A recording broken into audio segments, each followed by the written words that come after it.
तब भी नहीं छोड़ पा। इतना पुरानी आदत मतलब हो गई कि छूटती भी नहीं और मिला भी कुछ नहीं। किसी पंडा पुजारी से पूछो कि तुमको पूजा करते कितने दिन हो गए, तो 2 बरस, 4 बरस, 10 बरस, 50 बरस, लेकिन मिला किसी को नहीं। जैसे आप खेती करते हो, अगर उत्पादन न हो तो खेती करोगे आप, दुकान करते हो, बिक्री न हो, मुनाफा न हो, करोगे आप, नौकरी करते हो, तनख्वाह न मिले तो आप करोगे, तो जब मिलता है तब कुछ करते हो। लेकिन जड़ ऐसी पूजा है, मिला कुछ नहीं फिर भी करना और निरंतर उसी में लगा। इतना ज्यादा लगाव हो गया कि आदि हो गया। लेकिन संत मत, सच्चा मत, जो देखा जाता, सुना जाता और उसे कुछ लिया जाता, उसे कहते हैं संत मत, सच्चा मत। तो प्रेमियों अभी 750 वर्ष लगभग जब से यह संत मत चला, इसके पहले नहीं था। काल मत था और काल की पूजा में से जुटे पड़े थे, क्योंकि काल माया का देश है। तो जिसके देश में रोज की पूजा, मतलब उसका आदेश को मानना पड़ेगा। लेकिन जो संत महापुरुष आए, उन्होंने ये झूठा रास्ता खत्म किया और सच्चा रास्ता लोगों के सामने लाके खड़ा किया। अब यह सच्चाई बड़ी देर में समझ में आती है। सच्चे रास्ते पर चलना बड़ा कठिन है, इसलिए संत मत में बहुत कम लोग आते जाते हैं। आए घूम फिर के चले गए, क्योंकि वो चाटक नाटक मनोरंजन वो संत मत में नहीं है। संत मत में तो प्रभु प्राप्ति का रास्ता है कि भगवान कैसे मिलेगा। जितनी सरल युक्ति से मिल जाए, तो संत महापुरुषों ने बड़ी दया किया और जीवों को जगाने में बहुत परिश्रम किया, क्योंकि जीव जड़ता में फंसा था काल की पूजा में, तो वहां से हटाना निकालना बड़ा मुश्किल था। लेकिन धीरे धीरे धीरे धीरे सत्संग सुनाते सुनाते, सेवा में लगाते लगाते, सुमरन ध्यान भजन कराते कराते अब कुछ % लोगों ने समझ पाया। जैसे जैसे ये रास्ता चलता रहेगा, आप इस पर चलते रहोगे, कुछ करते रहोगे, लाभ पाते रहोगे, तो आपकी समझ में खुशी हो जाएगा। ये कुछ मतलब इसमें ऐसा नहीं कि ऐसा हो सकता, ऐसी संभावना नहीं, ऐसा होगा। अगर करोगे तो जरूर होगा, करोगे नहीं तो फिर कुछ नहीं होगा। ये है करनी का, और बाकी बकरी का, सुनने का, सुनाने का। तो कहने का मतलब ये है, बड़ा सरल है और सहज है और बिना पढ़ा भी कर सकता है, क्योंकि परमात्मा के पाने में कोई पढ़ाई लिखाई नहीं काम करती, कोई रुपए पैसे धन दौलत की जरूरत, कोई जात पाति की वहां किसी तरह का कोई रगड़ा झगड़ा नहीं है। केवल अगर मनुष्य शरीर में जीवात्मा है तो शरीर प्रभु को पा सकता, पाने का अधिकारी है, सबको अधिकार है। पूजा पाठ में तो लोगों ने भेदभाव रखा कि ऊंची जाति वाले पूजा करें, नीची जाति वाले नहीं करें, मतलब भगवान पाने में भी भेदभाव रखा, पूजा करने में भी भेदभाव, अच्छे कर्म करने में भेदभाव रखा। लेकिन संत मत का भेद है, कोई भेद नहीं किसी तरह का, और सबको सुलभ है और स्त्री पुरुष सब कर सकते, जबकि काल मत में स्त्री के लिए कुछ नहीं था। केवल स्त्रियों के लिए एक ही धर्म रखा इन लोगों ने, स्त्री धर्म और नहीं दूजा, पति और सास ससुर पर दूजा, उसके अलावा कुछ नहीं। लेकिन संत मत, जब संत महापुरुष आए, उन्होंने स्त्रियों को भी अधिकार दे दिया कि तुम भी भजन करके परमात्मा को पा सकते हो, क्योंकि शरीर में जीवात्मा उनके भी, और ये शरीर की पूजा है नहीं, जो स्त्री नहीं कर सकती। यह तो आत्मा की पूजा, जो आत्मा स्त्री में वही पुरुष में, आत्मा में कोई अंतर नहीं। वो तो काल ने भटकाने भरवाने के लिए थोड़ा सा अंतर बना दिया, और थोड़ा अंतर, उसी अंतर में सब फंस गए। स्त्री पुरुष में फंस गई, पुरुष स्त्री फंस गया। लेकिन संतों ने उस अंतर को कुछ नहीं माना। वो तो शारीरिक क्रिया है और शारीरिक अंतर है, लेकिन आत्मा में तो कोई अंतर, कोई भेद है नहीं। अगर आत्मा है, चाहे स्त्री तन हो चाहे पुरुष तन हो, और सब भजन करने के अधिकारी, तो उन्होंने सबको समान रूप से रास्ता दे दिया, नामदान सबको दिया। ये नहीं कहा कि स्त्री सुनेगी पुरुष नहीं सुनेगा, स्त्री करेगी पुरुष नहीं करेगा, नहीं सब सबको अधिकार। अब आप सोचिए कि सबको मौका दे दिया। पहले कुछ विधान था कि स्त्री अगर तन है तो स्त्री तन में जाए, अगर पशुओं में तो मादा में रहेगी, पक्षियों में तो मादा में, कीड़े मकोड़े तो मादा में। कहने मतलब मादा मादा और नर नर में रहेगा। लेकिन संतों ने ये भी वेदांत खत्म कर नहीं, भजन करके स्त्री तन भी बदला जा सकता। ऐसा नहीं है, बहुत मतलब कुछ किया गया, बहुत बदलाव, बहुत हेर फेर किया कि ताकि सबको सच्चा रास्ता और परमात्मा प्रभु मिलने का मिल जाए। अब आपको मिल गया तो आप उसकी कमाई करो। दिन में तो आप खेती करो, दुकान करो, दफ्तर करो, बिजली, व्यापार, मजदूरी, आए गए का 30 घंटा, ये तो आपका गृहस्थी धर्म है, शारीरिक कर्म। लेकिन जब कोई समय आपके पास काम करना हो, सोने के पहले भोजन के पहले आधा घंटा, पौन घंटा, 1 घंटा, जितना तुम्हारा मन और शरीर गवा करे उतने से आप शुरुआत करो, और धीरे धीरे इसमें 2-2 मिनट बढ़ाते जाओ। 2 मिनट, 4 मिनट, 10 मिनट, मतलब यानी बढ़ाते चलो आप। तो बढ़ाते जाओगे तो धीरे धीरे धीरे धीरे समय बढ़ जाएगा।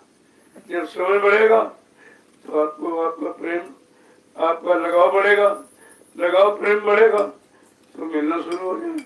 जैसे मिलना शुरू हुआ मतलब दिखाई देने लगा, सुनाई देने लगा, तो फिर अपने आप समय बढ़ाने लगोगे। लेकिन ये सब करने पर निर्भर है, तुमने कभी किया कभी नहीं किया।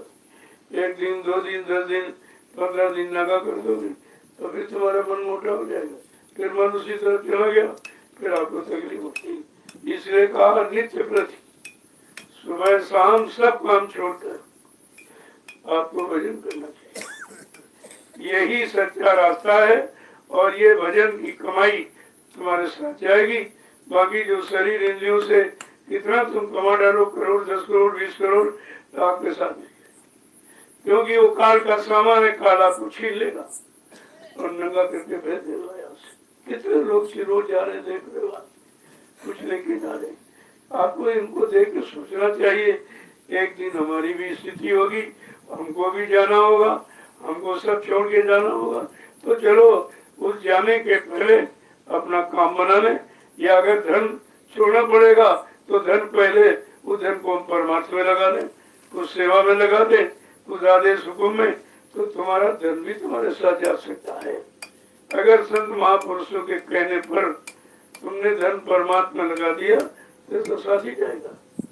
जैसे आपका ही आश्रम, आपकी गाड़ी कमाई का, मेरा कुछ नहीं, सब आपका, और आप गाड़ी कमाई ऐसी लग गई, इससे लोगों कितने लोग सेवा पा रहे, अपने अपने पाप बुरे कर्मों को काट। अगर आपने धन की गाड़ी कमाई न खर्च की होती तो जमीन नहीं बनती। जमीन एक आधार है, बगैर आधार के आप कुछ कर ही नहीं सकते।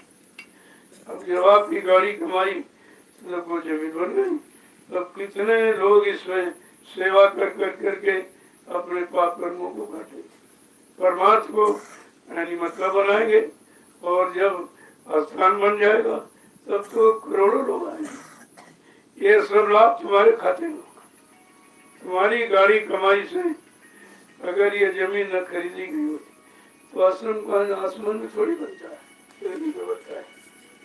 और ये बन जाएगा, जब तक रहेगा तो हजारों साल इसकी म्याद होती, तब तक आपको लाभ मिलता रहेगा। देखो कितना बड़ा ये लाभ है, कोई बैंक इतना बेनिफिट नहीं दे सकता, इतना कमीशन ब्याज कोई नहीं देगा। तो ये है परमार्थ का रास्ता। समझ में आ जाए तो बहुत सरल, और नहीं समझ में आता तो बहुत कठिन। अब ये को पैसे वाले समझ ऐसा कुछ तमाम करोड़ अरबपति, लेकिन ये समझ में किसी के नहीं आ रहा। वो तो इसी चक्कर में 1 हो जाए, 10 हजार हो जाए, 10,000 करोड़, 10 करोड़, 20 करोड़, अरब खरब, सब इसी चक्कर में ये मतलब मिट्टी इकट्ठा करता रहता, तब तक परवाना आ जाता, चलो भाई मेरा मकान खाली करो। तो ये जीवात्मा इस मनुष्य रूपी मकान को मांग के ले आई थी कि हमको दे दीजिए, और हम जल्दी किसी संत महात्मा की तलाश करके और अपने घर का रास्ता पूछ लूंगी और अपने घर चली जाऊंगी। तो तू तो मांग के ले आई थी और वो काम तूने किया नहीं, यानी आत्मा से परमात्मा नाम की कमाई नहीं किया। और ये मतलब कमाई, काल की कमाई में लगा जिंदगी भर, और समय पूरा हो गया, चलो खाली करो। जबरदस्ती तुम्हारे सीने पे लात रख के, जबरदस्ती जमदूत यानी पीट पीट मार मार के जीवात्मा को जबरदस्ती निकालेंगे, चल निकल, तूने जो वादा किया था गर्भवास में कि मैं दिन रात तुम्हारा भजन करूंगी, तूने तो एक दिन भी नाम नहीं लिया, और जबरदस्ती इसको निकाल करके दरबार में खड़ा कर देता। फिर वो पूछेगा कि मैंने तूने गर्भवास में वादा किया था कि अब प्रभु कृपा करो ही भांति सत्य भजन करते, हमारे पर ऐसी दया करो प्रभु, मेरे पर ऐसी दया करो और इस नरक कुंड से बाहर करो, जब मैं बाहर जाऊंगी तो दिन रात तुम्हारा भजन करो। तूने झूठ बोला है, झूठ वादा किया है, इसलिए अब तुझे माफी नहीं मिलेगी। उसी वादे को संत महापुरुष याद कराते, न वो पुरानी बिगाड़ते न नहीं बनाते। जो कमी हो गई, त्रुटि कोई फाट हो गई, उसी को ठीक कर देते, और ठीक करके आपको पकड़ा देते हैं और सही सच्चे रास्ते में लाके खड़ा देते हैं। तो रास्ता तो बहुत सरल है, लेकिन समझ में आ जाएगा, क्योंकि ये रास्ता ये बकरी का नहीं है, कोई भाषण से प्रचार का रास्ता नहीं है, ये रास्ता करने का, वो भी चुपचाप छिपा के का। जैसे ये धन आप छिपा के रखो, किसी को नहीं दिखा, ये दिखा देंगे तो चोरी हो जाएगी, छीना झपटी हो जाएगी, रजनी हो जाएगी, वो छीन लेंगे लोग। ऐसे आत्मिक धन है, इसको भी छिपा के रखो। जो भी दिखाई सुनाई दे बता दोगे तो उसका कोई फायदा नहीं, तुम्हारा नुकसान हो जाएगा, और फिर वो बैठा बंद कर देगा। वो तो देख रहा, जिसने आपको दिया है वो देख रहा कि मेरे धन को छिपा के, वो छिपा के कमाई करके और छिपा के रखना, और जब ये जमा हो जाए तो मतलब यानी इसी से तुम्हारी जीवात्मा की संभाल कर दी जाए। बात तो आप समझते नहीं हो, क्योंकि आप सत्संग नहीं सुनते हो। कान तो सुनते हैं, तुम्हारे सत्संग में कि सोने लगे, कहीं इधर उधर मन भाग गया, मतलब सुनते ही नहीं हो, और जब सुनोगे नहीं तो फिर करोगे क्या। इसलिए चाहे एक घड़ी, चाहे आधी घड़ी हो, चाहे घंटा अगर मिल जाए तो समझ लो आप बड़े बादशाही। इस समय का समय तो बहुत, क्योंकि सत्संग फल पेखी तत्काला सत्संग अगर समझ में आ जाए और तुम्हारी करनी में आ जाए तो इसका तत्काल फल देता, इसमें बकाया नहीं रहता, तत्काल देता है। लेकिन अभी आप कुछ कहते ही कहा, तो आपको धीरे धीरे मांझा जा रहा, साफ सुथरा किया जा रहा, सेवा के द्वारा बच्चों को सुनाकर। जब बच्चन कान से अंदर जाएंगे, जो कान से आपने पहले गंदगी सुनी वो गंदगी खत्म हो जाएगी, अंदर में जाएंगे मन की गंदगी को साफ करेंगे। ऐसा नहीं, सत्संग वचन अपना काम करते हैं, लेकिन इतनी ज्यादा गंदगी तुमने जमा कर रखी है तो इतनी जल्दी आपको वो स्वच्छता और मतलब दिखाई नहीं देती है। लेकिन जब लगे रहोगे तो सब कुछ हो जाएगा। इसीलिए कहा है कुछ नहीं कर सकते हो तो पड़े रहो दरबार में, धक्का दली के खाओ। कबहू दीन दयाल के भनक पड़ेगी। केवल दरबार में पड़े रहोगे जैसे कुत्ता, कुछ नहीं करता कुत्ता, कुत्ता कोई कमाई नहीं करता, लेकिन आपके दरवाजे पड़ा रहता तो रोटी जरूर पड़ती है, रोटी की दया उस पर जरूर हो जाती, करता कुछ नहीं। ऐसे अगर तुम सतगुरु के दरबार में पड़े रहो, पुस्तक न करो, तब भी आप पर दया होगी, लेकिन तुम्हारा पड़ा रहना भी मुश्किल, क्योंकि मन तुम्हारा एक जगह रह नहीं सकता। कितनी यहाँ सुविधा दी जाए, अभी 2-4 दिन हो गए इसको चलो, जब घर जाओगे कहेगा नहीं नहीं वहाँ आश्रम चलो, आश्रम चलो, आश्रम। ना घर में रहने देता, न आने देता। इतना ये शैतान तुम्हारे साथ लगा हुआ है, आपको कहीं चैन नहीं लेने देता। लेकिन आप अगर निर्णय ले लो कि नहीं नहीं, उधर भी देख लिया, इधर भी देख लिया, अब निर्णय ले लो कि सच्ची सुख शांति कहाँ मिलेगी, तुम्हारा हमदर्द कहाँ, तुम्हारी रक्षा करने वाला, हिफाजत करने वाला, बुरे कर्म बुरे खान पान से बचाने वाला कौन है। अगर ये निर्णय ले लो तो दरबार के दरबारी हो गए आप, और दरबारी हो जाओगे आपकी कदर हो जाएगी। यही आपको सोचना समझना चाहिए। कितने दिन सुनते सुनाते हो, सुनाने वाला भी थक गया सुनने वाले, लेकिन मेरा आपने कुछ लिया ही नहीं, केवल कानों ने सुना, एक कान ने सुना, दूसरा निकाल दिया।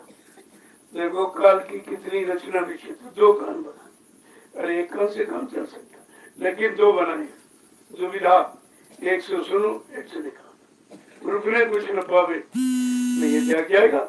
2 आंखें बताई अच्छा और बुरा, 2 कान अच्छा बुरा, नाक अच्छा बुरा, 2 पैर अच्छा बुरा, क्योंकि और 2 हाथ, ये सब दुविधा है। और आत्मा में एक कान, क्योंकि वो एक है और सत्य है, और वहाँ कोई दुविधा कोई शंका संदेह भूल भ्रम नहीं है। कहने का मतलब है जब आप शरीर में 2 आंखें 2 कान 2 नाक 2 पैर 2 हाथ, जब इससे काम नहीं हुआ तब आपको आत्मा की तरफ ले गए कि जरा आत्मा तुम्हारे अंदर ही आत्मा है, उसमें एक आंख है, एक कान एक नाक, जरा उसका प्रयोग करके देखो तो तुम्हें पता चल जाएगा ये 2 वाला सच्चा है कि वही वाला सच्चा। इसीलिए आपको सत्संग सुनना चाहिए, और ये सत्संग आम में नहीं हो सकता, जो आम आवाज के लिए सुनाया जा रहा है उसमें ये नहीं, ये खास सत्संग है, एक साप्ताहिक है, मासिक है, और आपको तो रोज मिला है। लोगों दोनों तरफ की खुराक मिल रही, उधर शरीर की सफाई सेवा से कर रहे, इधर आत्मा की सफाई सत्संग में भजन। जब दोनों काम तुम्हारे हो रहे हैं इससे अच्छा और क्या, और ये काम कहाँ कहीं नहीं कर सकते। घर में तो तुम 2 में से एक भी नहीं कर सकते, क्योंकि इतने झंझट है, इतना फसाव है, मतलब इतना मोह और ममता कि वहां तो आप कुछ कर नहीं सकते, न शरीर का न आत्मा का। और ये कितना अच्छा मौका आपको मिल गया कि आप समझ से आए हो और दोनों काम कर सेवा करके अपनी शरीर की शुद्धता और भजन करके मन पाक साफ हो जाए, फिर जीवात्मा को जगने में देने लगे। जय गुरुदेव, जय गुरुदेव, जय गुरुदेव, जय गुरुदेव। नाम किसका? प्रभु का। जय गुरुदेव। नाम किसका? प्रभु का। जय गुरुदेव। नाम किसका? प्रभु का। प्रभु का प्यारा नाम। जय गुरुदेव। देखो प्रभु, ये काल माया का देश है, तुम्हारा नहीं। जैसे पराये मकान में, पराई हुकूमत में, पराये अधिकार में आप स्वतंत्र रूप से नहीं रह सकते। बंधन तो बंधन ही है, और जो अपना देश मिल जाए, अपनी व्यवस्था, अपना मालिक, तो फिर वहाँ स्वतंत्रता उसी को वो सच्ची स्वतंत्रता। तभी तो कहा है कि मतलब इधर भी आजादी नहीं, उधर भी नहीं, दोनों तरफ। आजादी सच्ची वो है जिस दिन तुम्हारी जीवात्मा काल माया के देश से आजाद हो जाएगी, निकल जाएगी, सारे बंधन टूट जाएंगे, उसको कहते हैं आत्मिक आजादी। अभी आप शरीर की आजादी में नहीं हो, तरह तरह के फसाव है, तरह तरह के बंधन है, पाबंदियां लगी हैं, ये नहीं करोगे, ये नहीं करोगे, ये नहीं मिलेगा, ये नहीं मिलेगा, ये नहीं मिलेगा। अभी तो आजादी का नाम ही नहीं है। जिस दिन जीवात्मा जगे और अपने घर की तरफ चल पड़े, समझ लो अब आप आजादी के क्षेत्र में पहुंच गया। वहां किसी तरह का कोई बंधन, कोई तकलीफ उससे बता। तभी तो आप उससे लगा भाई यहाँ तुम्हारा कुछ नहीं, कुछ तुम्हारा नहीं। एक महात्मा जी सत्संग कर रहे थे, एक गृहस्थी वाला बाजार करके आया, रास्ते में था वो, सोचा भी थोड़ा समय बाकी होने के सत्संग में बैठ गया, तो सत्संग में बैठ गया। महात्मा जी उस समय ये प्रसंग सुना रहे थे कि बच्चा यहाँ कोई किसी का नहीं, तो खड़ा होगा कन्हैया आप झूठ कहते हो, कहना मेरी औरत बगैर मेरे खाना नहीं खाती, बगैर मेरे वो रह नहीं सकती। कहा नहीं बच्चा कोई किसी का, कहा सब कुछ मानेंगे, नहीं मानेंगे आप, कहना अच्छा ऐसे करो, कल से तुम मेरे पास रहने लगो, मैं आपको एक विद्या सिखा दूंगा, तो ठीक आऊंगा। तो उन्होंने प्राणायाम किया, प्राण को खींचकर ब्रह्मांड में रोका। धीरे धीरे 2-3 बरस ट्रेंड हो गया, 2-3 घंटे इधर से प्राणवायु को खींचे, इधर में तोड़ूंगा। तो जब उसको अभ्यास हो गया तब महात्मा जी ने कहा जाओ अब इसकी तुम परीक्षा करके दो। तो घर गया, दोपहर में उसकी घरवाली रोटी बना रही थी, उसने कुर्सी खटखटाई, उसने दरवाजा खोल दिया और फिर बना रोटी बनाने लगी। और वो धीरे खड़ा इधर की बातें किया थोड़ी देर, और इसके बाद धड़ाम से गिर गया। बस वही प्राणवायु को एकदम समेट कर वो भाई की भी तो अच्छे भले आए, बातचीत कर रहे थे, बात क्या हो गई। पड़ोसियों को बुलाया, जो थोड़ा बहुत जानकर झोला छाप करके आए, उन्होंने देखकर नारी पाड़ी। उन्हें क्या मालूम कि प्राणवायु कैसे समेटी जाती है। फिर अरे भाई तो खत्म हो गया, सिर्फ कुछ नहीं, मर गई। अब सब तो क्या बच गया। कहा जल्दी करो, जल्दी सूर्यास्त होने वाला है। तो जल्दी मतलब सामान खरीदा और चिट्ठी बनाई और कफन ले आए और उसको बांध छोड़ करके तो गिरा था, तो उसने ऐसे हाथ फैला दिया था। तो बाबा ये हाथ फैला रही, कल ऐसे लपेटो, जल्दी करो, समय नहीं था। जब चिट्ठी पर उसको लेने लगे, चलने लगे लेकर, तो दरवाजा सकरा था, तो उसके हाथ चलने लगे। तो उन्होंने कहा भाई जा फाड़ा ले उसको गिरा। तो औरत कहती रुको मैं तरीका बताती हूँ। तो चारा काटने वाली गड़ा से उठा के कहा इनके हाथ काट लो, क्योंकि ये बनाने वाला प्यारा, मेरा बना क्यों बिगाड़ रहे हो। वो सुन रहा अंदर वो सुन रहा सर। तो मतलब जैसे कहा सुन आई और लोगों ने सोचा खाते, वैसे फर्श उसने झटका मारा और रस्सी से गई और कफन और रस्सी समेट कर फिर महात्मा जी के पास पहुंचे। कहा आप बिल्कुल सत्य कर, बात क्या, अरे बिल्कुल सही कहते थे, और जरा चूक जाता मेरी औरत मेरे हाथ काट दे। बच्चे मैं तो कहता था कोई किसी का नहीं, यहाँ कोई किसी का नहीं, और तुम्हारा यहाँ कोई नहीं, क्योंकि जो है सब अपना अपना लाभ उठा रहे। अगर जिस दिन तुम्हारे से लाभ मिलना बंद हो जाए तुमको ठोकर मार देंगे। तुमको खुद समझना चाहिए कि हमारा यहाँ कोई नहीं है जो तुम्हारा इधर का साथ और उधर का दोनों तरफ का साथ दे। वो तुम्हारा, वो कौन है कि जो गुरु है, उसको कोई लालच है। बाकी जो बगैर लालच के कोई तुम्हारा हाथ तुम्हारे पर नहीं रखेगा, लेकिन गुरु को तुम्हारे से लालच नहीं, क्योंकि गुरु परमार्थ के कारण साधु धरा शरीर, जो परमार्थ समाज देश धर्म हिताया है वो तुमसे लाभ लेने नहीं आया, तुम्हें लाभ देने आया।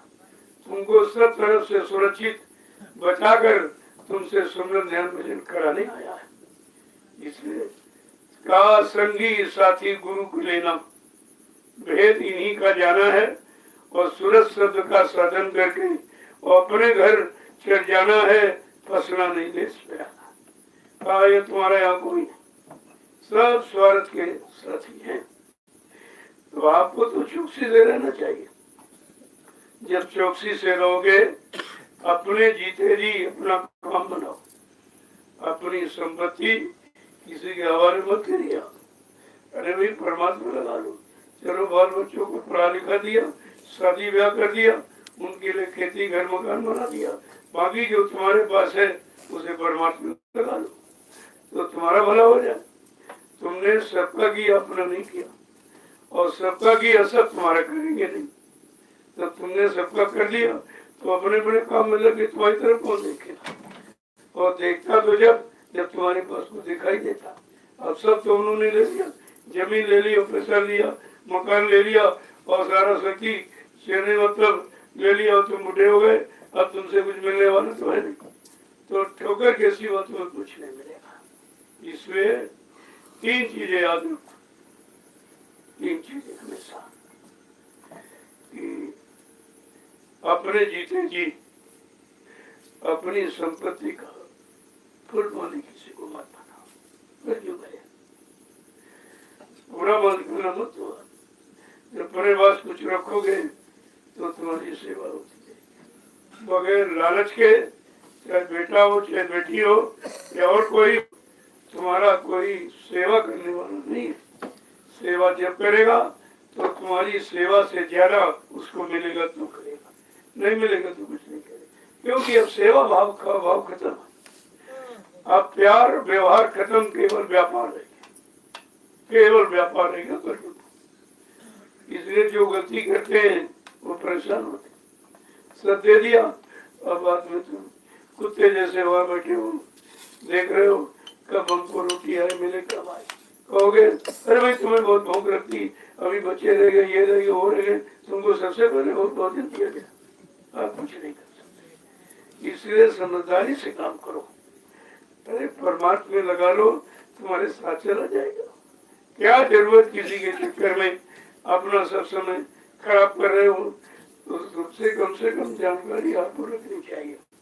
सत्संग में आओगे, इधर की जानकारी उधर की, इधर का लाभ और उधर का लाभ, दोनों तरफ का लाभ आपको मिलेगा अगर समझ गए तो। नहीं काल बहुत मार लगाता है, तो समझदारी से काम करो, आयो सेवा करो। सेवा में चोरी मत करो, चोरी करना तुम्हारे लिए, क्योंकि सेवा में चोरी करोगे तो उधर बरकत मिलेगी, उधर बंद हो जाएगी, उधर दया ही बंद हो जाएगी। दया चोरी से नहीं दी जाती और दया चोरों को नहीं दी जाती। दया दी जाती है सच्चे ईमानदार को, जो सेवा करता है तन मन लगाकर, सेवा करता है, सेवा देता है और सेवा सीखता है, लोगों को सिखाता है। ये सब चीजें आपको सत्संग में आके मिलेगी, ये कहीं लिखा पढ़ी में नहीं मिलेगी आप। और यहाँ है वो आप देख रहे हो कितने प्रेमी, कितने ढंग से सेवा करते। उनको किसी तरह नहीं देखते, कोई करता कि नहीं करता, कम करता ज्यादा करता, कोई मतलब नहीं। कहते हैं हमको यथाशक्ति जो मेरे में शक्ति है हम अपना करेंगे उसी अनुसार, और उसी अनुसार करना भी चाहिए। जितने दिन हो सेवा ही में ही बता, और जब जाओ तो सेवा का भाव छोड़ के जाओ, फिर जल्दी आएंगे फिर सेवा करेंगे आकर के। और जब यहाँ से जाओ तो घर में बराबर याद रखो, यहाँ जो किया ये सब यही याद करोगे तो मन इधर उधर कैसे जाएगा। हम सेवा करते थे, सत्संग सुनते थे, भजन भी करते थे, ये सब यही चिंतन अगर यहाँ से लेके चले जाओ तो घर में भी रहोगे, यही चिंतन करते रहोगे तो मन को फुर्सत ही मत दो कि वो इधर उधर जाए, क्योंकि उसका काम टिकने का नहीं भागने का। इतना भागता कि रात में तुम्हें थका देता दिन भर, और तो शरीर थक जाता, गिर जाता। उससे गिरने बेहोशी को तुम सोना कहते हो, लेकिन वो नहीं सोता। अगर सोता तो सपने कैसे आते यार? स्वप्न में भी लड़ाई कर रहा, झगड़ा कर रहा, यहाँ जा रहा, वहां जा रहा, इसको मारा, उसको लूटा, इसको ठगा, ये भी आप स्वप्न में देखते रहते हो। इसका मतलब इसकी भाग दौड़ के इतना भाग दौड़ करने वाला अगर इसकी रफ्तार को मोड़ दो, संत महापुरुषों के बताए युक्ति की तरफ अगर लगा दो, तो उतनी भाग दौड़ इधर भी करेगा और जल्दी से मालिक को प्राप्त कर लेगा। केवल आपको घुमाना है, कुछ नहीं करना। इस मन को घुमाना है। और घुमाओगे कैसे? कि सत्संग सुनो और सेवा करो और भजन करो। ये तीनों रास्ते मन को घुमाने के ही, मन को अच्छी जगह लगाने के अगर समझ में आ गया तो बिना पैसे कर सकता। कुछ आपको क्या सत्संग सुनने में कोई पैसा, सेवा में कोई पैसा, भजन करने में कोई पैसा पड़ता है? देखो कितना सरल और सस्ता। लेकिन जब समझ में आ जाता, इसलिए जितने दिन रहो प्रेम प्यार मोहब्बत करो, एक दूसरे के काम आओ। यहाँ सीखो, ट्रेनिंग सेंटर है तो यहाँ से सीख लो। जब परिवार में जाओगे ये करो, कहेंगे भाई बहुत अच्छा सीख करके आया, बड़ा अच्छा हो करके, तो वो लोग प्रभावित होंगे, कहेंगे चलो ऐसी जगह है हम भी जाना चाहते हैं। क्योंकि कोई और दूसरा ऐसा रास्ता नहीं है जहाँ से तुमको सच्ची अच्छी शिक्षा मिल सके। मिलेगी तो स्वार्थ की मिलेगी, लोभ लालच की मिलेगी, लेकिन परमार्थ की शिक्षा संत दरबार की सिवा कहीं है नहीं। जय गुरुदेव, जय गुरुदेव, जय गुरुदेव। नाम किसका? प्रभु का। जय गुरुदेव। नाम किसका? प्रभु का। प्रभु का प्यारा नाम। सब लोग खड़े हो जाओ। इसको समझो, खड़े होने का मतलब कि आपको बैठना नहीं है। सत्संग सेवा भजन के लिए बैठना नहीं है। जब खड़े रहोगे तो सुस्ती नहीं आएगी, नींद नहीं आएगी और सारा चीज समझ में आ जाएगी। इशारे तो सब कुछ। खड़े रहने का मतलब यही था। पहले भी आपसे कहा दाएं घूमो, बाएं घूमो, पीछे घूमो। फिर कहा मेरी तरफ, यानी कहीं जाओ, इधर जाओ, उधर जाओ, उधर जाओ, लेकिन मन को कहा मेरी तरफ रखो। तो ये गुरु की तरफ जब रहेगा तो मतलब यानी कभी भोगो विश्व बुरे कामों में जाने की उसको समय कहाँ मिलेगा? गुरुमुख बनना। लेकिन गुरुमुख बनना बड़ा मुश्किल है, क्योंकि बहुत दिनों से मनमुख हो। मन के कहने पर, मन के इशारे पर, मन ने जो भी मांगा फट से आपने उसको वही पकड़ा दिया। तुमने नहीं देखा कि बुरा है कि पाप है, क्या कहना है, कुछ नहीं। अब जरा गुरुमुख हो जाओ, गुरु की तरफ मुख करो। अपना मुख, अपनी समस्त जो भी तुम्हारे पास जानकारी है या कुछ करने की सब, तो तुम्हारा ये काम जो किया गलत वो भी सही और बाद में पूरा सही हो जाए। जय गुरुदेव। जय जोर से बोलो, सब मिल बोलो, बोलना होगा, अभी से बोलो। दुख दर्द हरेंगे, सब कष्ट हरेंगे, सुख शांति भी देंगे, सबके दाता, सबके मालिक। प्रेम से बोलो, ये नाम नहीं इंसान का, नाम है प्रभु का।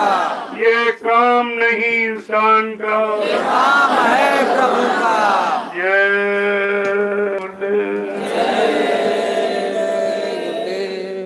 ये लघु सत्संग 88 ऋषियों की तपोभूमि पर नैमिषारण्य के नित्य सायंकाल ये वचन जीवों को सुधारने के, सही सच्चे रास्ते पर लगाने के। सही सच्चा रास्ता मिल जाएगा तो जब सच्चाई को समझ लोगे, पकड़ लोगे, तो सत्य देश की तरफ तुम्हारा मुख हो जाए। और सत्य देश ही हम सब जीवात्माओं का सच्चा देश है। क्योंकि ये जितने मृत्यु लोक से लेकर बीच में जितने लोग मंडल देश है सब तुम्हारे नहीं। जीवात्मा सबसे ऊपर की देश की, और ऊपर किससे पहुंचेगी? जब तुम नीचे में फंसे पड़े, तुम नीचे से निकलोगे तभी तो ऊपर की तरफ चलोगे। तो पहले यहाँ से निकलना, कैसे निकलोगे उसी की युक्ति है। धीरे धीरे जहाँ जहाँ फंसे हो वहीं से कुछ रिश्ता कमजोर करो, क्योंकि जहाँ फंसे तो वहाँ देखा मेरा कुछ नहीं, जो था वो भी चला गया। शरीर की सारी शक्ति खत्म करके आपको मिला कुछ, मिला तो क्या मिला? बुढ़ापा। सब शक्ति नष्ट करने के बाद बुढ़ापा मिला है, कुछ बुढ़ापा। आपा माने घमंड गुमान गरु, सब बूढ़ा माने डूब गया, सब खत्म हो गया, कुछ नहीं आपको। अब आप समझ लीजिए, जो जीवन शेष, जो शक्ति शेष, जो शोषित पूंजी शेष है, अभी जाकर उसको सही सच्ची रास्ते में लगा लीजिए, तो इसी से कुछ तुम्हारा काम बन जाए। तो समय आपके लिए बहुत अच्छा है। जय गुरुदेव, जय गुरुदेव, जय गुरुदेव। नाम किसका? प्रभु का। प्रभु का प्यारा नाम। जय गुरुदेव। सतयुग को लाएंगे, जय गुरुदेव। विश्व में शांति को लाएंगे, जय गुरुदेव।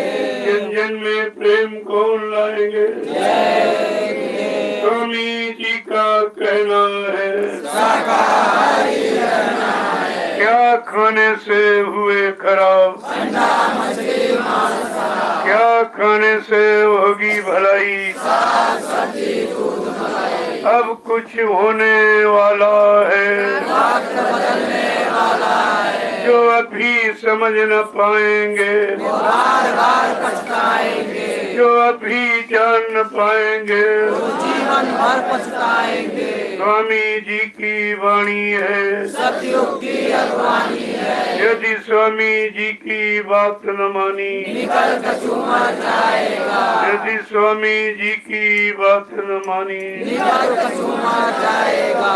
जय गुरुदेव। जय गुरुदेव। अब सत्संग का प्रसाद है, भजन और सत्संग। 1 घंटा हमने समय देना भजन किया, और ये छोटा सा सत्संग आपको, दोनों चीज देखो। सत्संग में मैं सेवा भी कर रहा, भजन कर, तीनों काम आपको यहाँ हो रहे। ये तीनों काम घर में नहीं कर सकते, क्योंकि घर में सत्संग भी नहीं, और ये सेवा परमार्थी नहीं। अपने बाल बच्चों के लिए शरीर के लिए करते हो, लेकिन वो तो कर्म करने की है, और ये परमार्थ है। तो सेवा में फर्क है। ये सेवा जैसे खेती करते हो, वहाँ भी मिट्टी डालते, लेकिन वो मिट्टी इस मिट्टी में अंतर है। वो मिट्टी से केवल अपना पेट भरते, और ये मिट्टी कितने को परमात्मा बनाएगी, कितने लोगों का परमात्मा बना नहीं देखिए आप। आपको इस पर विचार करना चाहिए। अब आप ये सत्संग का प्रसाद लीजिए, और जो भंडारे का प्रसाद लेकर देखो, जो लोग पहरेदारी करते, उनके सबसे बड़ी सेवा है, उनको मिट्टी की सेवा करने की जरूरत नहीं, क्योंकि रात में जगेंगे तो दिन में उनको नहीं चाहिए। जो भंडारे की सेवा करते उनको मिट्टी की सेवा नहीं। भंडारे की सबसे महान सेवा है और तपस्या है, जो अग्नि के सामने बैठकर रोटी बनाता है। ये कलियुग की सबसे बड़ी तपस्या है, और वो तपस्या ऋषि मुनियों ने अपने राजपाट के लिए की, और ये सेवा प्रेमियों की पेट की सेवा, प्रेमियों के लिए करा। ये है परमात्मा। जो अपने लिए नहीं सबके लिए किया जाए वो परमात्मा सेवा मानी जाती है। तो भंडारे की रोटी सबसे बड़ी सेवा है। जो भंडारे की सेवा करे उनको कहीं सेवा में नहीं जाना, केवल भंडारा वो देखना, क्योंकि तुम्हारे लिए भंडारा और पहरेदारों के लिए पहरेदार, राजमिस्त्री अपना काम, सेवादार जो लगे उनके सब तो अपना काम, बाकी लोग मिट्टी की सेवा करें। मिट्टी की सेवा करके आप अपने पाप कर्म कर लीजिए आदेश, और ये शरीर की बीमारी खत्म। देखो कितने लोग आए तो बीमारी से तमाम दर्द था उनके पास, हमने कहा दर्द बहुत कुछ नहीं, जो तुम परिश्रम नहीं करते हो। चारपाई पर कौन लेटता? मरीज, मरीज को चारपाई दिया, तुम पहले मरीज बन गए। तो धीरे धीरे जितना शरीर को आराम दोगे उतना ही रोगी हो जाएगा। भोगी और रोगी ये भोग है। तो इसलिए शरीर से परिश्रम करो, मेहनत करो। चलो घर में नहीं है तो यहाँ आपको मिल गया मौका, यहाँ करके अपनी बीमारी नहीं छोड़ जाओ।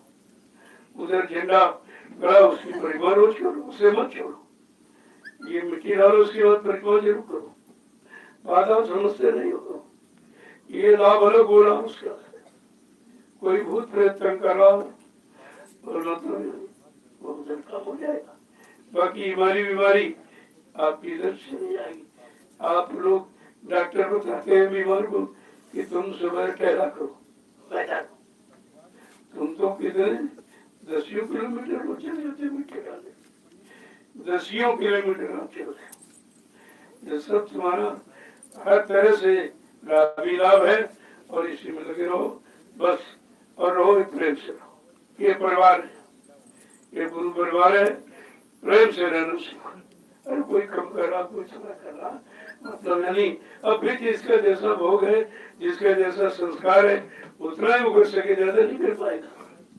और आप अपनी तरफ से करा नहीं सकते। अब ये है, ये आपका आश्रम आपका और सामान भी आपका। अपना सामान समझ के सामान करो, तो जो सामान जहाँ से उठो वही रख दीजिए। तो ये फिर दूसरे प्रेमी आएंगे, उनके काम आए। अब ये कहो कि भाई साहब छुट्टी हुई तो थोड़ा फेंक दिया और डलिया फेंक दिया, ऊपर भी फेंक दी, तो फिर कहाँ से आएगा? आप अपना नुकसान करते हो। ये तुम्हारी कमाई से बना है और तुम्हारे लिए बना, और अगर तुम अपनी कमाई का दुरुपयोग करो आप अपना नुकसान करते हो। ऐसा मत सोचा। कोई चीज कहीं पड़ी मिले फौरन उठा देता, ये नहीं तुमसे कोई कहता। अरे भाई तुम्हारे घर में कोई कहता है इधर उधर सामान नहीं तो फौरन उठा के सही रख लेते। ये तुम्हारा घर नहीं है, ये तुम्हारा आश्रम नहीं है, ये तुम्हारी जमीन नहीं है, तुम्हारा धन इसमें नहीं लगा, तुम्हारे शरीर सेवा नहीं लगी, सब तुम्हारे तो है। लेकिन आप इस लोग अपना समझ नहीं पा रहे। जब तक ये नहीं समझोगे तब तक इस जमीन का पूरा लाभ आपको लेगा। ये सब तरह इधर उधर सामान पकड़ो, ये भी सेवा है। एक तरह की नहीं, जिनको कोई सेवा नहीं कर पाई बाद में जाओ सेवा बंद हो जाए, देखो वहाँ कोई फाड़ा तो नहीं पड़ा, लिया तो नहीं पड़ी, कोई सामान पड़ा उठा के लिया, अरे वो भी तुम्हारी सेवा हो गई। पानी पिलाना लोगों को, ये भी सेवा है। जो कुछ नहीं कर सकते पानी पिला जाके वहाँ, ऐसा नहीं है। सेवा करने वाले के कोई माना नहीं, और न करने वाले को 1000 माने। जय गुरुदेव। जिसको जो सेवा मिली है अपनी सेवा में चला था। सेवा कर्मानुसार, जितने ज्यादा खराब कर्म से ज्यादा सेवा, कुछ कम खराब तो कम सेवा।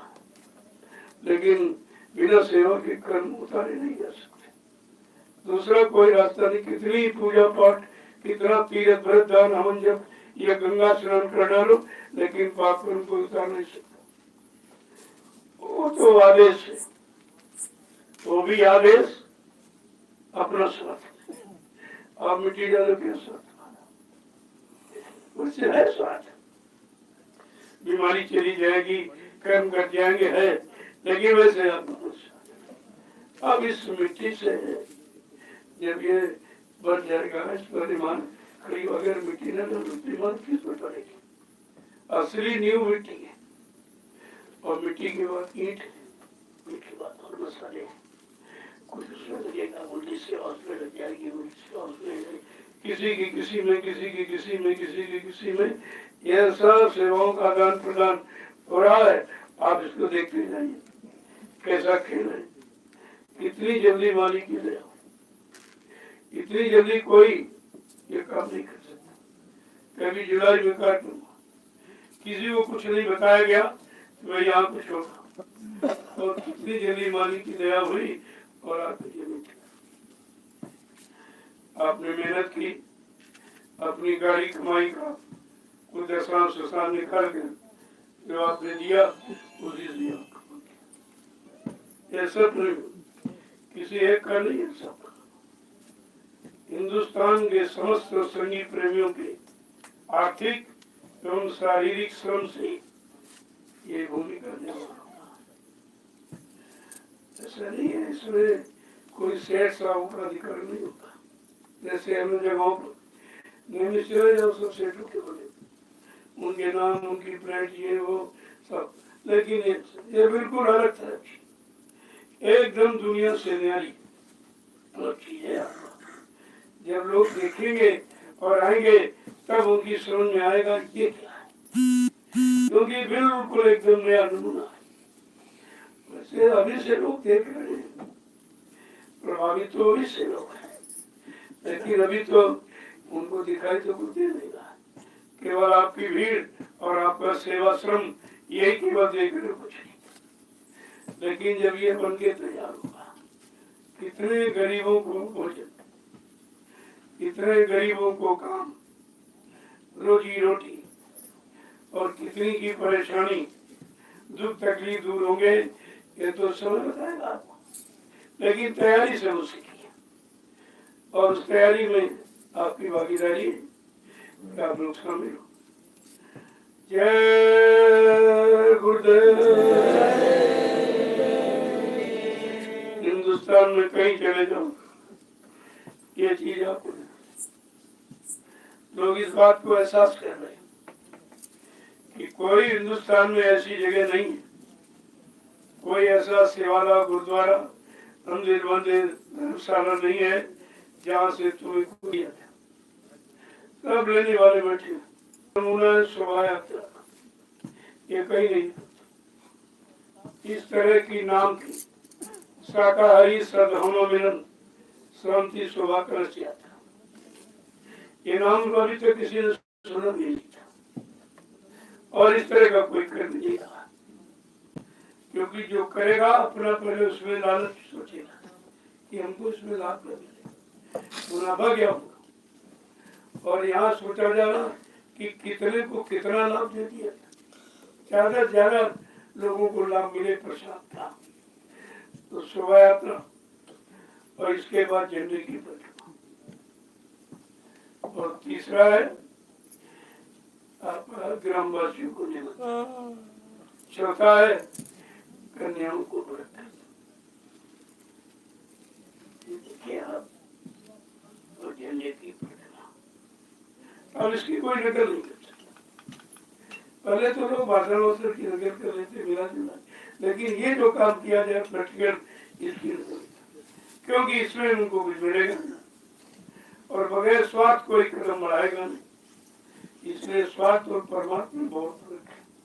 अब लोगों की समझ में आएगा कि परमात्मा किसे कहते हैं, सब आप सब वो नमूना पेश करने जा रहे हो जो सदियों तक सारा विश्व याद करेगा। जय गुरुदेव।